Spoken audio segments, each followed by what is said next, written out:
طلاق صرف 2 بار ہے، یعنی جب 2 دفعہ طلاق دے دی جائے تو پھر عورتوں کو یا تو بطریق شائستہ نکاح میں رہنے دینا ہے یا بھلائی کے ساتھ چھوڑ دینا۔ اور یہ جائز نہیں کہ جو مہر تم ان کو دے چکے ہو اس میں سے کچھ واپس لے لو۔ ہاں، اگر زن و شوہر کو خوف ہو کہ وہ اللہ کی حدوں کو قائم نہیں رکھ سکیں گے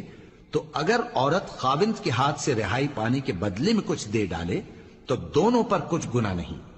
یہ اللہ کی مقرر کی ہوئی حدیں ہیں، ان سے باہر نہ نکلنا، اور جو لوگ اللہ کی حدوں سے باہر نکل جائیں گے وہ گناہگار ہوں گے۔ پھر اگر شوہر 2 طلاقوں کے بعد تیسری طلاق عورت کو دے دے تو اس کے بعد جب تک عورت کسی دوسرے شخص سے نکاح نہ کر لے اس پہلے شوہر پر حلال نہ ہوگی۔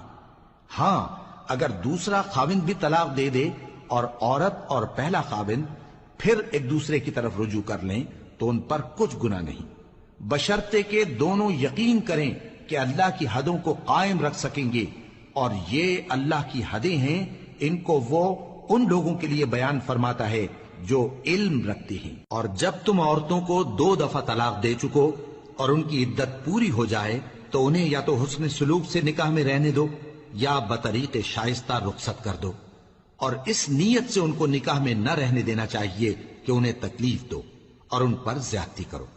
اور جو ایسا کرے گا وہ اپنا ہی نقصان کرے گا۔ اور اللہ کے احکام کو ہنسی اور کھیل نہ بناؤ، اور اللہ نے تم کو جو نعمتیں بخشی ہیں اور تم پر جو کتاب اور دانائی کی باتیں نازل کی ہیں جن سے وہ تمہیں نصیحت فرماتا ہے ان کو یاد کرو، اور اللہ سے ڈرتے رہو، اور جان رکھو کہ اللہ ہر چیز سے واقف ہے۔ اور جب تم عورتوں کو طلاق دے چکو اور ان کی عدت پوری ہو جائے تو ان کو اپنے شوہروں کے ساتھ جب وہ آپس میں جائز طور پر راضی ہو جائیں نکاح کرنے سے مت روکو۔ اس حکم سے اس شخص کو نصیحت کی جاتی ہے جو تم میں اللہ اور روز آخر پر یقین رکھتا ہے۔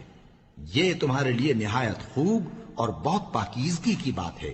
اور اللہ جانتا ہے اور تم نہیں جانتے۔